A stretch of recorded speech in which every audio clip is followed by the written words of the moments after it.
All right, so as people are grabbing their chairs, I think we'll go ahead and get started because I'm super duper excited to hear what our panelists have to say about game prep. Yeah. Oh, we're supposed to be prepared? No. Oh. It's okay. I like the live answers anyway, much better. We have very hot mics tonight, so we'll just see how that goes. So welcome everybody, I'm Dr. Megan Connell, I'm a psychologist, I'm the co-founder of Geeks Like Us. We are basically a fan-based community where we do media and other projects and cool things and just celebrate all things geeky. Our little motto is be unapologetically enthusiastic. And I'm very unapologetically enthusiastic about Dungeons & Dragons and gaming and running games. And I have been known to over-prep games. Actually, I'm curious in here, who in here would consider themselves to be either a current or a recovering over-prepper for... Oh, yes. Excellent. I'm really excited to hear about this and learning what that kind of sweet Goldilocks spot of prep is for everybody. So without further ado, I want to go ahead and introduce our panelists. And we're just going to go down the line. So if you just introduce yourself, your Twitter handles are up here. And this will be up again at the end when we do our questions. So. Hi, do you want anything in specific, or I should have prepped for this. Hi, my name is... We're eventually going to get tired of that joke. It'll be okay. Yeah, it's okay. My name is Lauren Urban. You might know me as Obo Crazy. I'm the community manager for D&D Beyond.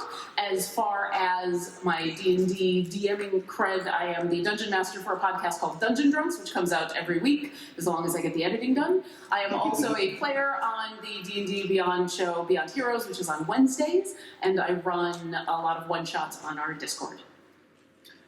My name is James Introcaso. I am a game designer and I am a blogger and I'm the co-founder of the Don't Split the Podcast Network.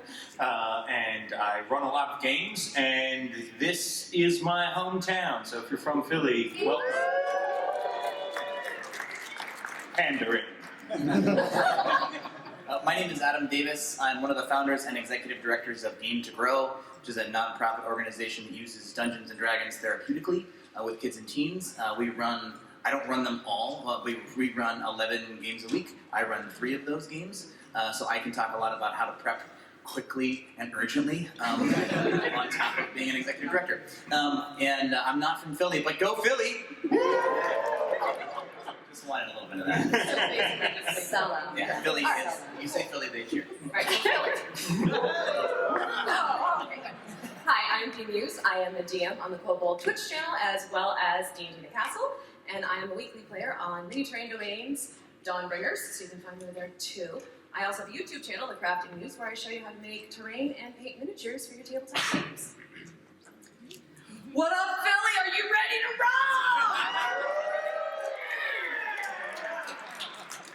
My name is Katie Downing, aka Goblin Katie. I am a cast member on the D4 stream, which you can catch on Sunday nights. We are hosted by D&D, so you can go to twitch.tv/D&D to watch. I am also a LARPer, dice nut, and all-around avid geek. I forgot to say something. Yes. I also play on a stream Yes. that Megan GMs for called Clinical Role, which is very fun. I also play on a Psychology in Seattle podcast that Adam Johns, the other executive director, runs. So I forgot to say that, but I wanted to plug Clinical Role. Thank you. Nicely done. Yes. I didn't plan for that. You're gonna have All right. And so we'll jump into our questions and talking points. So this does not need to continue to go down in the order. Feel free to jump in at any time. But I'm curious for each of you, what's the most you've ever prepped for a session? I will start here because I definitely have followed. For Clinical Role, I think for the first couple games, I was prepping about 2 to 3 hours worth of prep time for every hour of playtime. Which is a lot. It was too much. I'll jump in. I got most of my start with D&D mostly in 4th edition, and the very first game I DM'd, I was doing just a one-shot for my home game, and we had been playing a campaign, and I wanted to get into DMing, and so all right, I'll run this one shot. And I think we played for about 2.5 hours, and everything went okay. And I'm pretty sure I prepped for about 6 to 7 hours. I must have looked at stat blocks for hours. I way over prepped. So when I was a kid, we used to play this game called the Fantasy Trip. That is sort of a precursor to GURPS. Anyway, I wrote an entire campaign based on James Bond's The Man with the Golden Gun. And that was probably about like 40 hours of prep for about 3 hours of play. Over prepping has never been an issue for me. Okay. So we have something different. Cheers. Yeah. I think probably the longest one for me was the one shot I created for D&D Castle Beebe's Place. That was a lot of building the world and creating the people and the stories behind everything. But each time that game is played, it's a one shot, so that's off the cuff entirely. So it was like weird fun because it was like months of prepping, but then I go to play the game, it's like, okay, what are we doing today? Most I ever prepped was when I was actually trying to run other people's material. Because I feel like I have to read everything and know everything and make sure that NPC is consistent across the module. I don't do modules anymore. I kind of gave up on modules after I was like, oh gosh, I don't remember which room this is and what stuff is in there and what the DC of this thing is. I threw all that stuff out the window and now I homebrew almost everything in the moment, so I don't have to prep much at all. Nice. And that goes into the second question. What is the least you have ever prepped for a game? I got this one. So I had a group and we wanted to just play a fun random game, and I said, okay, well, what do you guys want to play? Do you want to do a homegrown game? Do you want to do established content? And they said, we want to do established content. I said, okay, well, how about we do Lost Laboratory of Qualish? They're like, oh yeah, that'd be great. Did I say that right? Okay, good. So we picked a day and we sit down to play, and we were playing online. And I opened the book for the first time. So for the entire first session, I basically just kept them in the city, and they ended up, like half the party were bards, so they ended up throwing this ridiculous metal concert. And I stuck them in the yawning portal, because why not? So a mosh pit developed, and people started flying over into the pit, and it was just chaos, but they had a great time. So even if you don't necessarily prepare like a responsible person, you can still adjust things, I think. My wife likes to practice D&D. She gets nervous before she plays with the group, and so we do occasionally improvise one-on-one sessions that are totally off the cuff. And it starts with me asking her, like, where are you? Where is your character right now? Where do you want to be? And we develop the story from there. I do, so our sessions, Game to Grow sessions, are about 90 minutes, of which a little over an hour is actual play, and the rest of it is sort of a check-in and check-out process. So I don't have to prepare for that much game time. So I have oftentimes planned, I give myself half an hour of prep for basically 90 minutes of play. So I guess that's 1 to 3 ratio if I'm doing my math correctly. And I have run sessions that were some of my best sessions ever with the least amount of prep. Because I'm the least attached to my outcomes there, and I can be the most responsive and reactive to what the players need. And I work with a semi-sensitive population, so it's really important for me to be able to pivot. If I had planned that NPC to be a total jerk, evil person, and the players are not really wanting or needing to interact with a really affrontive kind of personality, then I can make that character all of a sudden really sympathetic because I have that semi-structured semi-plan. The least I've ever planned was when an emergency came up at work and I had 2 words written down on a piece of paper, and it was cat statue.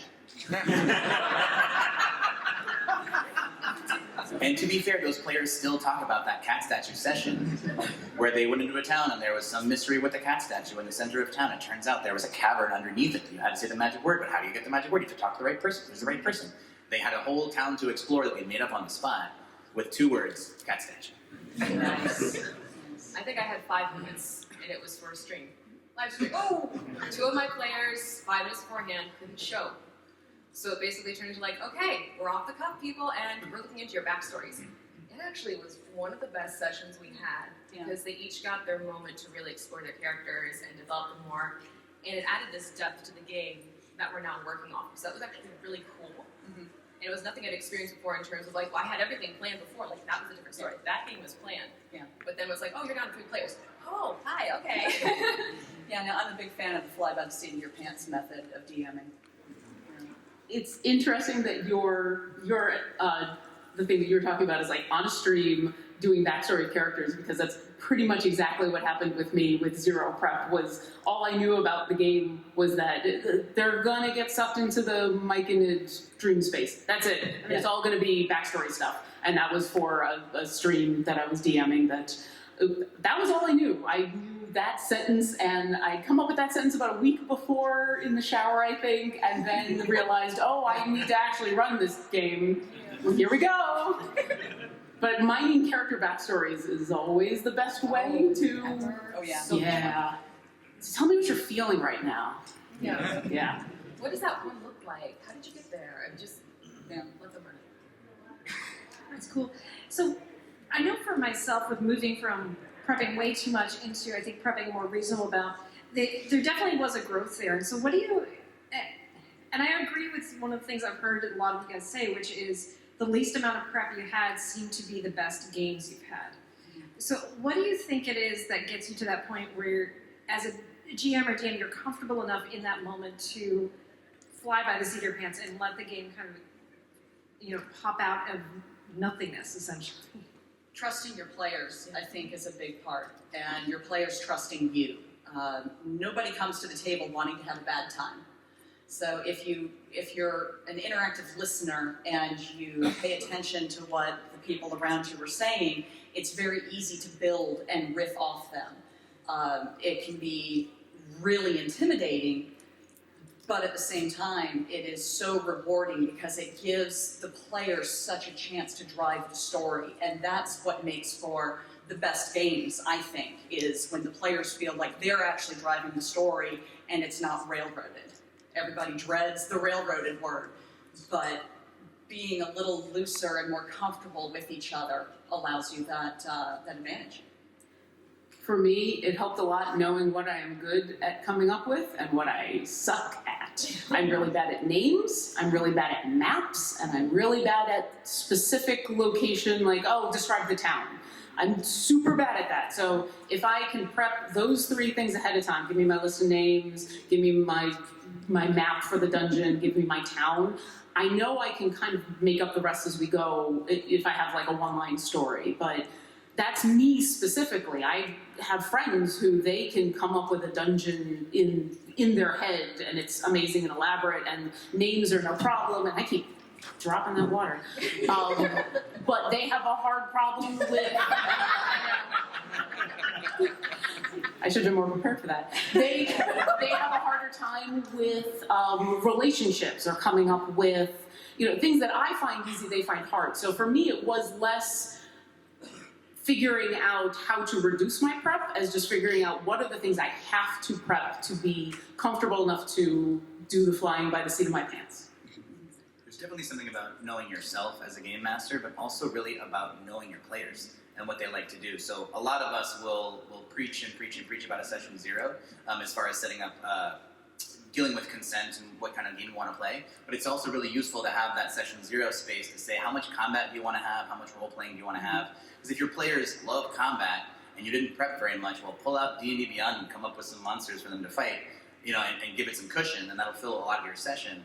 Whereas if your players love social interaction and you give them a combat, then it's less successful if they don't want that. So I would say build into your prep in the early side, and then it will let you improvise a little bit more effectively later on if you know what your players like. I'm just going to point out that D&D Beyond has this wonderful encounter builder now. That works beautifully. I got you. There you go. But also, Philadelphia. Woo! Pretty! He is a nightmare, and I love him. Understanding those reference points that you have that we just created as an example, those things are really valuable too. You can improvise based around something if you know what motivates your players. Philadelphia. that is right there is a great example of a cultural reference point that your table probably already has if you're playing with people you play with regularly.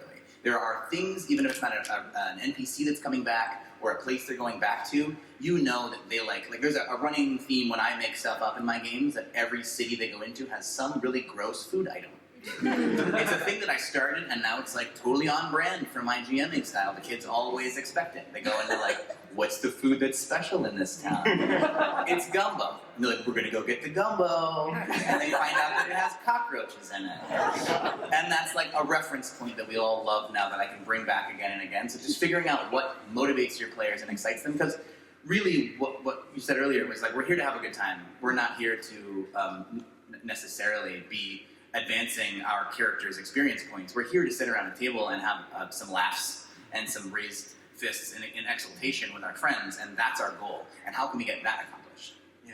I don't know about you all, but I sort of stumbled upon the fact that less prep is better by accident, right? Because you get to that session where you didn't have any time to prepare, but your friends all took the time to show up, and so you're going to run something anyway. And I think through the magic of that, that's where you learn what Katie's talking about, to trust each other, and that it's better when you let your players drive the story, because we hate to waste work as humans, right? We would hate to think like, we did 6 hours of prep, and now the players want to go over here instead of over here where I planned everything, right? And so you make here now over here, so they have to do the thing you wanted them to, whereas if you didn't plan out every single room in this dungeon, or you have something else ready to go and you can use over here later, it's a lot better. So I think learning to let go of your prep, because we use it as a safety net, right? It's there for us to use as a safety net, but then we're like intentionally pushing ourselves into it to continue this bad metaphor, with the safety net.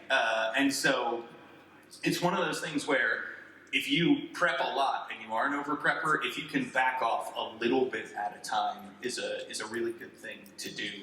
And that's sort of how you can train yourself out of it, or make yourself so busy you have no time to prep. Well, I think for me, one of the things that has helped a lot is giving myself permission to fail, and like making when I make a rule calling, like even when on the live stream game, I'll be wrong, but it's okay, we figure it out.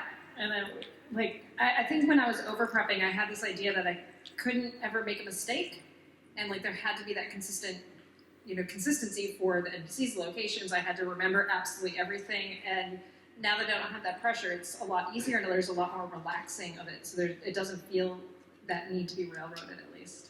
One of my players, Jules, on my podcast, very early on came to the very astute conclusion that, like, this is a game that you're doing for fun, and if something goes wrong, there's the little things that, we all mess up. But, like, if a scene happens and nobody's happy with it, if the way an interaction happens and everyone's kind of just left feeling, that didn't work out the way we wanted it to, and not in the interesting, dynamic way that you want, in the kind of, no, that just felt bad. It's a game. You can just do it all over and it's okay. And even on streams or in podcasts, and that it's really okay to go, this is just a game, and the people sitting around here are the more important people than the characters in the game, and if I'm unhappy with how the story worked out, if we all want to just do over, that's okay. And the moment you kind of let yourself do that, and you're listening to your players, and you're willing to just do what the thing is that everybody wants to make themselves happy, that helps a lot as well. Cool. So let's talk a little bit more of typical prep and then specific prep. So like for the 3 pillars of play, what does your prep look like for getting ready for a game that's got a lot of combat versus a game with a lot of role-playing versus games with lots of exploration? Games for combat, geared for combat, I will typically create a large list of NPCs. I like to use crunchies because there is something deeply satisfying about just mowing through a field full of goblins and just decimating them completely.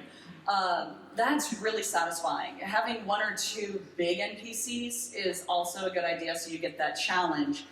But it's about making your players feel like heroes. So you want to have your combat scaled in a way that it gives them a challenge, but it really means something when they complete it. With exploration, maps and text props are the coolest thing if you're doing more of an exploration game. Because if you're letting them just kind of branch out and do what they want to do, you need to give them at least some direction. So by providing a map, you give them sort of the sandbox that they're playing in. And then with role-playing, know their backstory. That is the best thing I think you can do as a DM if you're doing a role-play heavy game. Know their backstory, figure out ways to tie their backstory into your overall story arc, and just remember that you still need to have a balance of everything else regardless of which pillar you go for. Because just doing the same thing over and over again isn't going to be interesting. It's not going to be engaging. Give it some variety. I mean, for me, it depends on what type of game I'm doing. If I'm doing my stream, I try and do like a third type of setup. You get all three balanced out depending on what my players are really focusing on from the previous session. However, if I'm doing a game at my house with the terrain, that's a different story. That's where I'm literally building and creating things. So that prep becomes exponentially larger by default because I am creating that world on the table, not just the map.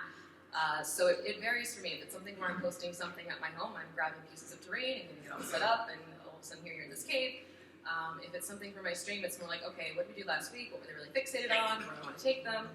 And then balancing it out through that process. For me, role-playing and exploration kind of get tied together as beforehand prep. And so if I'm doing a one-shot, that's a lot of what I'm prepping, or if I'm preparing a campaign or like a longer storyline, I'm doing a lot of my prep early. I'm figuring out what are the storylines, what's the basic world like, what are the through lines, what's the world in general, even if I'm not coming up with street names or anything, or even NPCs, just what's the major plots, what's the major hooks, what are the major things. And if I do a lot of that early, then that will last me for months.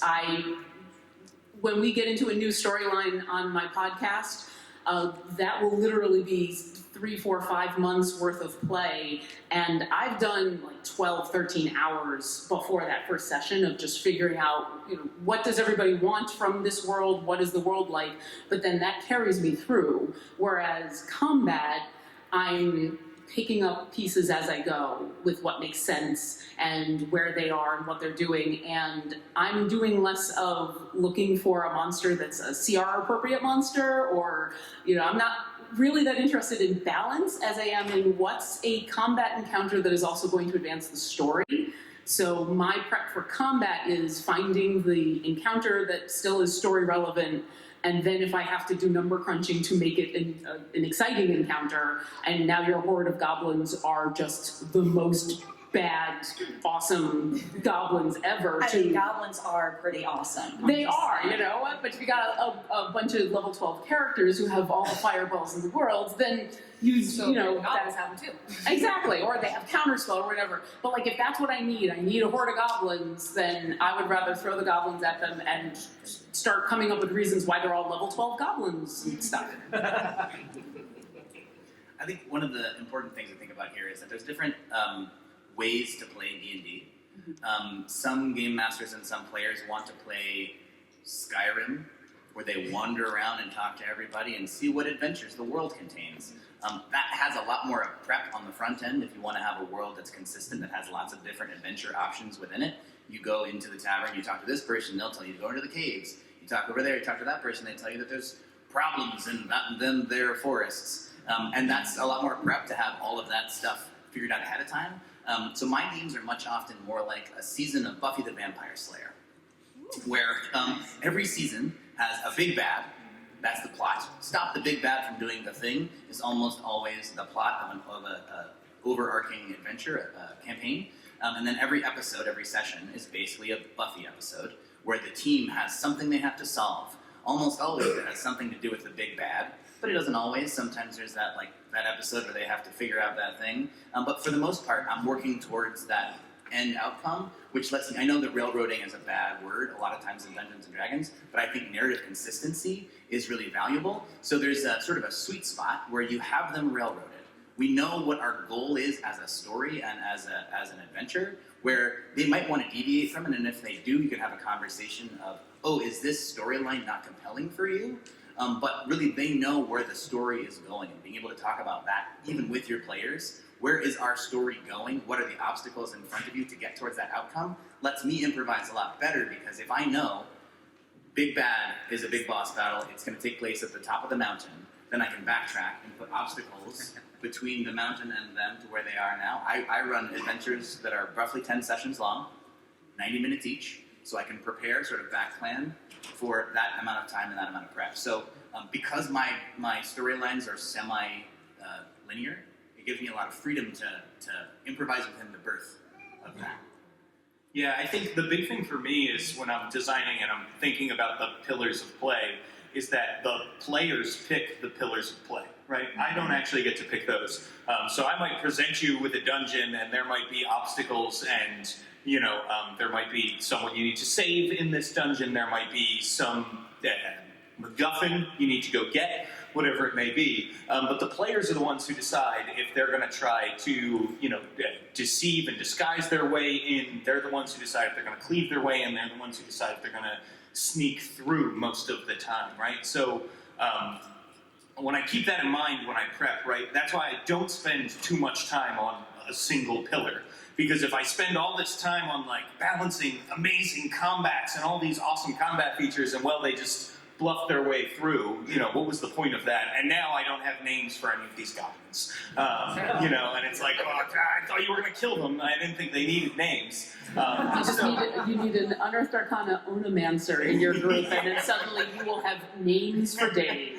Exactly. So I tend to think about, one of my favorite things to do to prep is I just read a lot of stuff.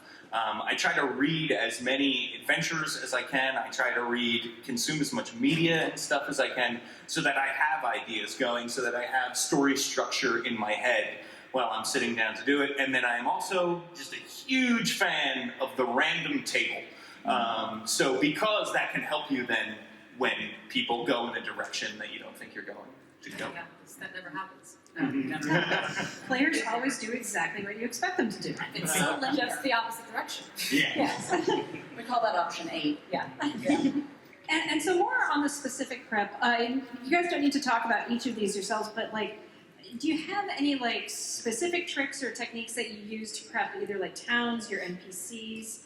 A couple of the ones I'm more interested in personally is politics, rumors of the world that you're building, prepping dungeons, and then also, this is the one, I put this in completely for selfish reasons because I screw this one up a lot. How do you prep your magic items that you give your players? Because I like to do random table drops, and that gives players lots of powerful items. For me, towns come from the NPCs first. So I start developing the NPCs and down to their personalities, their voices, what they're going to wear, their quirks, their mannerisms, and then think about how that's going to interact with the other NPCs. And suddenly I have the 2 different divisions within the town, and how do we get there? This is how you get there. So I always start from the heart of the town, which is the people, and then create the town from that, is where I'll go from it. I love you so much, but I'm the exact opposite. Yeah. And that's awesome. If I know I have to create a town, I can whip up an NPC out of nowhere, but you want the name of the inn, or you want the name of the streets, or you want the layout of everything. So yeah, I'm So we should work together. yeah, that would be amazing. Oh my god. So treasure and magic items, I'll jump on that since that's one you're interested in. What I will typically do is come up with a story that justifies the creation of the magic item, because that kind of helps you limit the power level, so to speak, of where did it come from, what is it? And that gives you a little more structure to where it should come in within the game. Treasure, my players always end up rolling in dough. There's nothing I can do to stop them, apparently. I guess maybe I need to give them more shots with useless crap in it. I don't know. But you can get a talking taxidermied owl at this store. Pretty good at that. But treasure I haven't, or gold I haven't figured out yet, but magic items I've got. Well, to relieve your players of the gold, you just give them a keep. Mm-hmm. And then they have to pay for the maintenance of the keep. Or a wizard. Yeah. Megan. Give them a run down in. Why not? Megan, will you give Gragnold a talking taxidermied owl? I think that needs to happen. So, sorry. Oh, one more thing. The coolest magic item I have ever gotten in the game is, I consider it a magic item, it's actually a pet. I got a pet mimic. And it is a book. And its name is Biblio. I love this. It is the best thing I've ever gotten in any game. It has no combat potential. It basically just sits in my room and pisses off the rogue in the party. But it is the best item I've ever gotten in a game. So you can reward stuff that has absolutely no function, but the players will still dive on and cherish. Megan, did you give that Dawn the Sunblade to me based on a random table? No. Oh, okay, I wasn't. That was actually an intentional thing that I thought would be cool for you. So Megan gave, as a game master, gave my character Gragnold a sword with a personality, and it has been like my absolute favorite thing in the world. Because I'm like, oh Dawn, we should have wonderful dreams together. What are your hopes and dreams, Dawn? And then Megan has to NPC this talking sword. I love the fact that you try to ship the sword with all the other swords you need. This sword has a personality. It has hopes and dreams and probably has aspirations for love. And so I don't know, the other swords don't talk to me. How do I know they don't have also hopes and dreams and aspirations?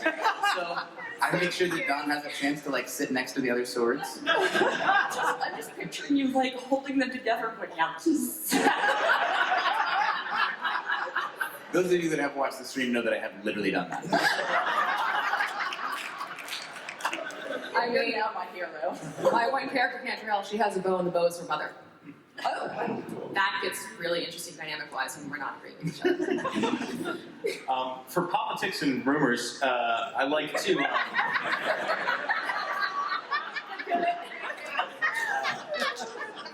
So I find that it does not, like, politics and rumors, I think, we get in our heads about because we want to know what is true, right? We want to, we're going to slip a line of information to the players. We want to know, where does that end, right? If they hear that, the mayor is sleeping with the miller and having an affair, how is that going to affect the rest of our game? Where is that leading to, right? And I think the thing, it's all about letting go of that. And it's just putting that in there and thinking like, we'll figure this out later, So I like to see politics and rumors and see which ones the players chase down and which ones remain rumor and that kind of thing. Just like in our real world, right? There are all sorts of rumors and politics, things that we will never know if they're true or not in some cases, and things that we will definitely find out if they are true or not.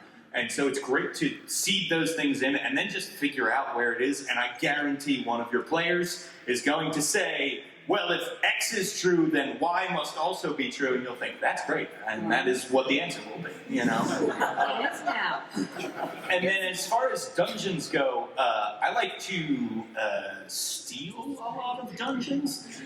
So there's a bunch of great products out there, like the Cobalt Press Book of Layers, Cobalt Press Prepared, Cobalt Press Prepared 2. I am not currently shilling for Cobalt Press, but But so there's all kinds of Tales from the Awning Portal. You can pull dungeons out of the new Saltmarsh book. You can pull stuff out of Go to Dyson.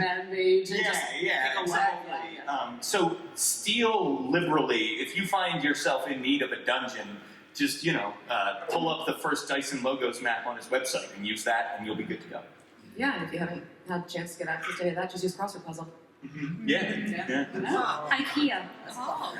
IKEA floor maps. Why would you do that? Did you want your party to break up? Well, maybe she wants to make meatballs. I think one of my least prepped sessions, I had my players just thumb me through the monster manual and I said, pick a monster that looks cool for you. And they found the Rug of Smothering. And I was like, okay. And so then they went through IKEA and it was filled with rugs of smothering and mimics. How do we end up back in couches again? Where we were going. I wouldn't sit on that one. And there were secret passages to cut through the walls. I just never got the perception checks high enough. I do want to mention about magic items. Going back to what a couple people have said about the talking to your players and finding out what they want. Do you roll for the magic item? Do you create something bespoke for them? Was something I ended up actually having to just ask my players, because I was putting a lot of prep into creating, basically seeding the world with the stuff that I thought my party would want, because I personally, when I play, I've always felt like, all right, well, if we've got these people in the party and then we end up with this amazing magic item that nobody can use, that feels a little odd. And so I was thinking, well, I'll make sure that everything that they pick up, even if they decide not to use it or whatever, is something valuable to at least one person in the party. And way later, I had my wizard player actually come to me, and we were chatting about a bunch of things, and he said, do you ever roll on the random tables? And I said, no, because, and I explained, and he said, I'd actually kind of like that. I'd be okay with picking up something random because it gives him and the group of, all right, well, now we've got this awesome greatsword that nobody can use, but we can't find anywhere to sell it because who has the money to buy a magic item? And so now this is a thing for them to do. This is a side quest for them to do. So I actually changed how I created magic items and made tables happen because that's what my players asked for. So it's one, we always want to kind of, as you were all saying, cater to your players, and sometimes it's easy to forget that even little things like that, they might have an opinion on. If you're going to use pre-gen items, just double check that it'll work for the group, because we had an instance where we heard about this amazing axe and we were so excited. We're going to give it to the barbarian, and then we found out you have to be lawful good to use it. We're like, oh, that won't work. Or you did it with 2 cursed items. Oh, well, that sounds fun. You got another good curse. Oh, God. I got 2 of them right now. That's kind of fun. I don't actually prep any of these things. For magic items, what I have done as part of my session 0 or session whatever you call 0 when it happens again is I ask my players what magic items they want. And I have them give me a list of 3 as part of our early, we do an assessment where I have 3 index cards that say the 3 pillars of D&D, and they have 10 little colored tokens, and they put their percentage, each one is worth 10%, they put them where their ideal game would be, so then I can write down, oh, this person likes this much percent, and then I can assess and plan appropriately, like I was saying earlier. But I also have them, not every group, because not everybody cares or knows about magic items, but I give them a list and say, give me an A, B, C, top choice, medium choice, bottom choice, magic item you want. We understand that this is a story where that has to feel triumphant, so I'm not just going to give you a magic item in the tavern, but it may be a quest item that you can, now that we're building the story together, that item you wanted, that Staff of Lightning, well, a rumor is that big bad from our season, he has that Staff of Lightning. So then we can build that thing together. So we have a lot of dialogue around what we want out of our game, and when it comes to towns, NPCs, politics, I don't do as much dungeons, I steal dungeons, but for the other ones, I ask my players. I make up all that stuff collaboratively with my players, and we understand that that's part of the table culture, so nobody goes, you didn't prep this? Because that's a big part of your contract, is if you understand and they understand that we're doing this collaboratively. So if we go into a town and I say, this town has a name, you see on the sign as you walk in, it says town, give me the first letter of this town's name. Give me the second letter of this town's name, give me the third letter, and we make up the name of that town. This town is called Quixel. You come into the town of Quixel, you're actually here right around the time of a holiday. The town of Quixel is celebrating a holiday. Everyone's wearing something kind of unique. What are they wearing? Bird masks. They're all wearing bird masks. This is a holiday. This is called the day. Is it called the Day of the Birds? Well, Day of Aarakocra, of course. The Day of Aarakocra. This is actually a town of Aarakocras historically. Although it's been a rough political climate now with the Aarakocras because there's other people coming in. Who else is coming in? All of the Dwarger are coming in. Oh, it's a complicated time and place here in Quixel. So how are you going to? Yeah, how are you going to respond? Like as you're coming into this town, now that you know that they're Dwargar, and how do you respond? How did your character walk into this town knowing this about the town? With a bird mask. So there's a shop right outside the store that sells bird masks for the other Aarakocra. I do that all the time. And wait, are we not playing anymore? What? No. Players like to make stuff up. I'm on D&D Beyond right now making my character. Hold on. This is how I improvise. is we make up that town collaboratively, and then they now want to go see what is the issue now between the Duergar and the Aarakocra. I just love birds, man. Don't we all? Right? And that's how I make up towns. That's how I make up NPCs. You find somebody walking towards you. They're pretty tall. I'm not. Are you using me as a reference? I'm having you tell me how tall they are. 6'4". Yeah, 6'4", this person walks towards you. They have a name tag that says, my name is, give me that first letter. We make up that person too. And then I can improvise pretty easily doing that, and they know that they just made up that person's name, which they know that I don't have a stat block for this character. They know that this is something we're all doing together, and they ask that person questions, and I have to make it up. And we celebrate together that we're living in the moment and making something up. And that's why we get together. I couldn't do that because my friends are jerks, and I didn't have a stat block, first off, so they jump him. Then they heal him up and ask him about his family life. I love them, but they're jerks. So moral of the story really is know your players and be in agreement on what we're doing and how we're going forward with things. Yeah. Very much. So I want to leave some time for questions, so kind of really quickly blast through these. But does anything change in your prep for live versus online? Props. Props are huge. I'd like to give text props, and if I can, actual phys reps. It's the LARPer in me. I'd like to encourage immersion by that. Can't really bring that to fruition on a web game. No, and for me, it's the tabletop terrain. I will definitely bring names with scene changes and everything like that, which I love doing. It's fantastic, and it boggles people's minds that I will be on a stream, complete theater of the mind, because they get used to my building the worlds physically. But then it's also, listen to words, it's still there, it's just living in here. Yeah. But the time is definitely more intensive when the terrain comes into play. Live players tend to be very strong personalities, and so I do less prep for live play or online. Oh, I'm sorry. I'm totally looking at the wrong thing. I jumped down to the next question. Nah. Yeah, I don't know anything different. Maybe if you had prepared and known the question. Yeah. Didn't you read the group message? Yeah, I do. As a person who loves online play, one thing that I would stress is that people often have this perception of if you're using an online tool like Roll20 or Fantasy Grounds, you need to prep a map. You need to do all these things that you wouldn't normally do if you're a Theater of the Mind player, and you don't have to do that. You can do Theater of the Mind play using those tools still. I don't do anything different between live in-person and a streamed game, but I have found running and being on streamed games has actually helped my prep for my home games, especially if we're only going to play for 2 hours or if I'm running a one-shot, that having...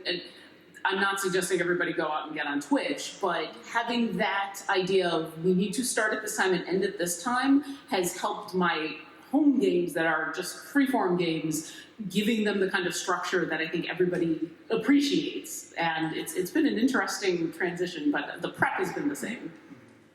Having never played DM to game online, I will say that as a player who plays in Megan's game, speaking of props, Megan has mailed things across the country that we have opened, and it is this amazing thing because Dr. B is in the game, and he got a letter in the he got an old letter that his parents wrote or something like that, and it was the emotions are so real because he was opening a letter that his parents or his dad, I don't remember the specifics of it, but there was a letter. It wasn't to me, I don't remember because it wasn't my character, but it was really, really powerful for Dr. B to experience that.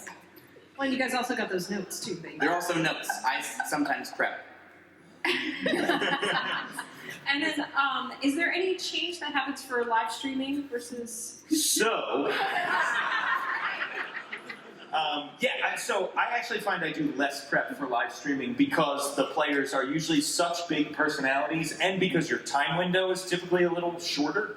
It might be an hour and 45 minutes that you're playing for when all is said and done with your intros and outros and web handles and that kind of thing. And so I do a lot less prep because those people are going to drive the game no matter what. I find that it really helps.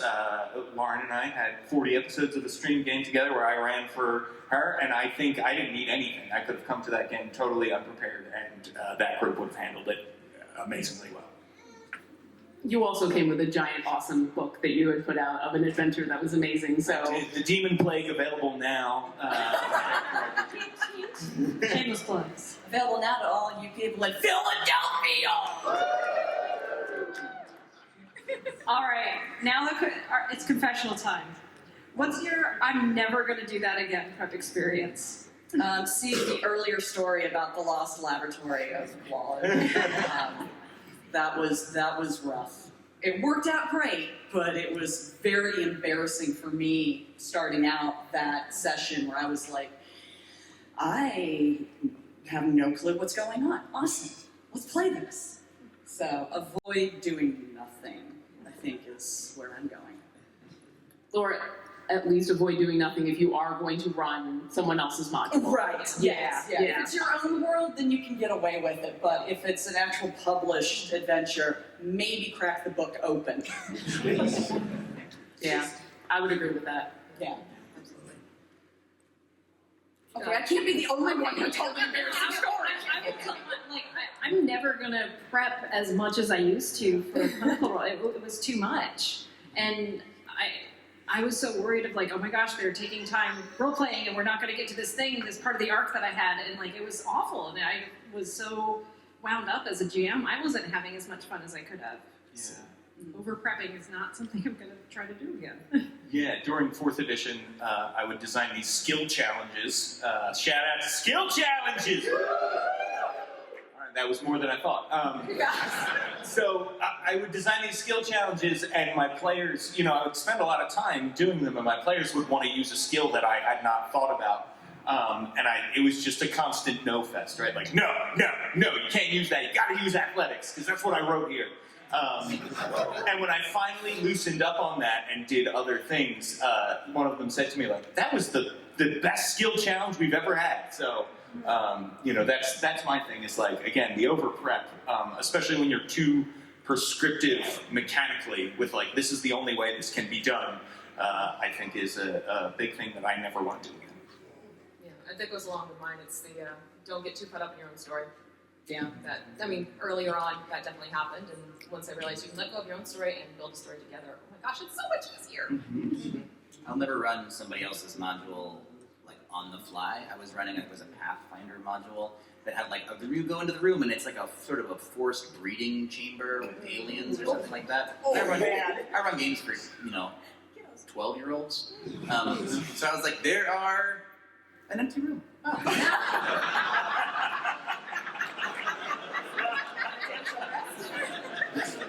There are nothing but puppies in this room. Block puzzles. That's been the thing. It's really fun. So, I definitely don't start reading out loud from the book. Read first, and explain it. So, yes. And then, do you guys have any use often or always prep things that you do for your games? Know your setting. Yes. That I think is the biggest thing. If you know your setting, you can riff and take it anywhere you need to. If you don't know your setting, it's going to get much harder. List of names, fantasy name generator, thank you so much. There are days in where that's all I do is I watch a YouTube video and I just go next. I can pronounce that, next. Pronounce that one, next. And I just have a list. And that's my safety blanket is my list of names because, as I said, I'm so bad at that. Actually, I have a good resource for you. There's a YouTube channel called Hello Future Me, and he just did a video on names and how place names are done and how they evolve over time. It's really good. I will be watching that. Yes. Hello, future me. Hello Future Me. It's a great YouTube channel if anybody hasn't seen that. it's awesome. Yeah, and to a greater extent, random tables for a lot of different things, not just names, but you can, have encounters ready to go, that kind of thing, and those are all available pretty much in books. So the work is done for you. If you buy every D&D book imaginable, you could run an entirely random campaign, and it would be amazing. And I would like to play it. So yeah, that's one. And then Cobalt Fight Club, which is an encounter builder. That is really helpful if you're building something on the fly and you want to make sure it is definitely deadly. That's one thing that you can do. The thing that I always prep for is where do I want to end my session? I work with a population who doesn't always want to be social with other kids, so having my storyline and my action, my adventure be compelling is really valuable. So I want to end my session on a near cliffhanger every single time.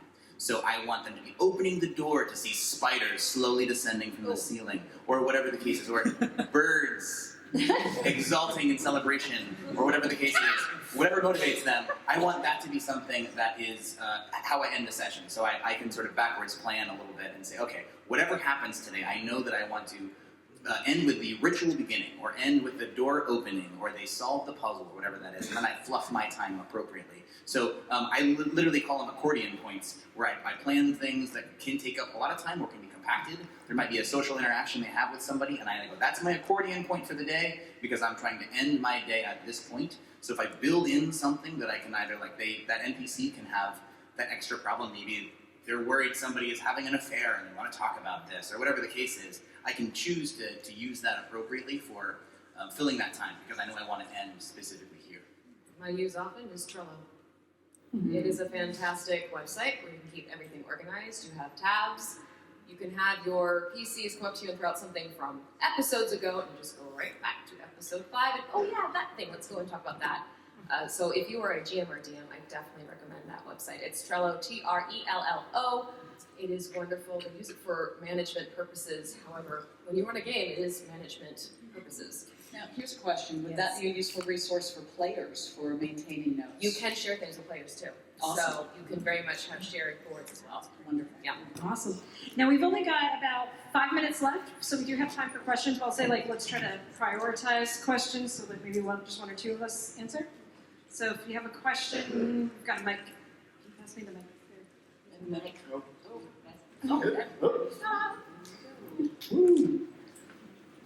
Well, I guess we covered everything so thoroughly. So what was going on with that town with the Maricopa Road? I want to pick up where we left off. Someone's actually interrupted the festival. I'm just going to happening say that with the a question? cliffhanger thing is kind of evil, because we had our cliffhanger on D4, and we've got All right, we have a question. So hold on to that thought. Yes. I am a very, very new GM. Welcome. That was all. Just wanted to get that one. It's okay. We're here to support the new people. Absolutely. So obviously, what I've heard a lot of you say, and what has been very true for me, is in trying to counteract some of my nervousness, I over prep. And my wonderful husband, who was my first GM, he always says, he says that, you get used to it, you start to get less nervous, and then in time, and also I heard that reflect on what you were saying, is, I prep less now. And so I'm wondering if you think that the biggest cure is just time and doing it, or if there's any tips that you have to prep less and be less nervous. Time and experience definitely comes into play, absolutely, because then it becomes second nature for you. For me, it's just know your world. Yeah. Once you have that world in your head, you can be off and running. I'll also give a little advice about the nervousness from my performance background, because I'm a professional musician, and I was told very early on that it's okay to be nervous, and it's good to be nervous because that means you care, and people will recognize that you care. So don't be concerned if you're nervous. Don't be concerned if your friends see you're nervous. It's okay. We all get nervous when we're performing. I'm nervous right now. What gets easier is continuing on and being able to have more fun with it as you go. But as long as you just kind of remember that, I'm nervous because I care that these people are having fun, it's going to be okay. Thank you. Also take an improv class. Yeah. Next. Pass it along. And I'll just pass it to whoever next. My group meets Saturday nights, and it's usually like a 6+ hour session. Wow. Yeah, and like we try. I'm hearing you guys plan your sessions, and I'm hearing like 2 hours, 2.5 hours, maybe an hour and a half. But with a 6, maybe 7, 8 hour session, do you guys find that? I guess I should start the question with like, have you guys ever run like these 6, 7+ hours? And if so, when it comes to prepping, I tend to prep things, not events, and a lot of people, at least what I've seen online, it's like, okay, well, this happens, and you open the door and I see this. But it's like I try to start from like a small little point, like there's a ring. Why is there a ring? This guy has the ring. Why does he have it now? That kind of thing. And I guess my bigger question is, with long sessions, do you sort of condense them in a format that's, it's a scattered question, sorry. Do we do anything different for longer form games than we do for the shorter ones that we've been talking about? Yeah, because like every time I try to prep, it ends up being like, well, I end up feeling like I'm prepping like for the next session, or so I have this long prep. It's like 6 hours of you're in a tavern. It's like, well, all that thrown out the window. I run it's actually coming out in January. I'm doing a podcast, and the way we do it is we do 6 to 8 hour recording sessions, and then we go through and edit it and break it down into episodes. The thing I have noticed that is benefiting me greatly is I go in with a bullet list, and it's pure, simple. There's not a lot of fluff on it. It just gives me like the key points that I need to hit somehow to advance the story. I don't necessarily determine how I'm going to hit it. I just make sure that I know what I need to cover for that particular session. And that has served me well in preparing for a long session where you don't know where it's going to go necessarily, because the PCs may decide, oh, let's go over here. So, bullet list. Kill the shopkeepers. And I'll say for clinical role, for me, one of the turning points in prepping was, instead of prepping things, I prepped emotions. So my prep list is, what emotional points do I want each character to experience in each game? And so thinking about that, it drives the story towards, like, if I want Gragnall to feel more responsible towards other characters, he might have something to tie him into that and try to help bridge those connections. And so it's more thinking of the emotion of the story rather than the what of the story. And that is actually our time. I'm so sorry, guys. But I think I will at least hang out in the hallway outside, so anybody else Me too. has time to, will be out there. But thank you all so much, and good luck with not over prepping.